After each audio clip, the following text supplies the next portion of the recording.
આપણી સ્કૂલમાં પધારેલ મહેમાન એવા કેસીભાઈ સોલંકી જેઓ રિટાયર્ડ પ્રિન્સિપાલ છે, તેમને હું આમંત્રિત કરું છું. આજના શુભ પ્રસંગે આપણને ઉદ્બોધન કરશે માન્ય કેસીભાઈ.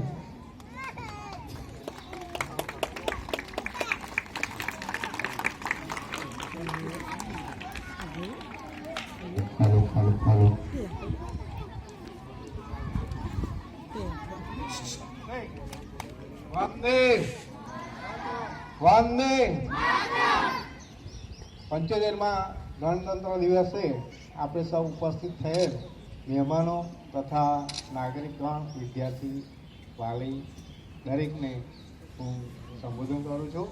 આપણા 75માં જે ગણતંત્ર દિવસ આપણે ભારતની અંદર બે રાષ્ટ્રીય તહેવારો ઉજવવામાં આવે છે.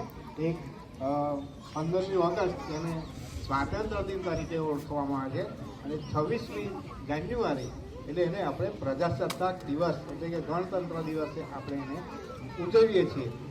15મી ઓગસ્ટે આપણને અંગ્રેજો પાસેથી આપણે દેશ જે આપણો ગુલામ હતો એની આપણે આઝાદી મળી એ દિવસ નિમિત્તે 15મી ઓગસ્ટ ઉજવવામાં આવે છે.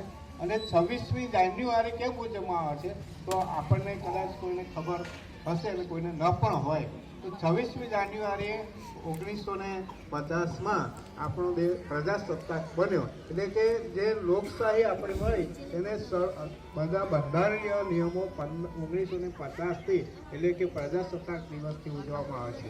આજના શુભ અને પવિત્ર અને રાષ્ટ્રીય તહેવાર નિમિત્તે સૌ કોઈ અહીંયા ઉપસ્થિત છે એમને ખૂબ ખૂબ ધન્યવાદ, આભાર. જય હિન્દ. આભાર કેસીભાઈ.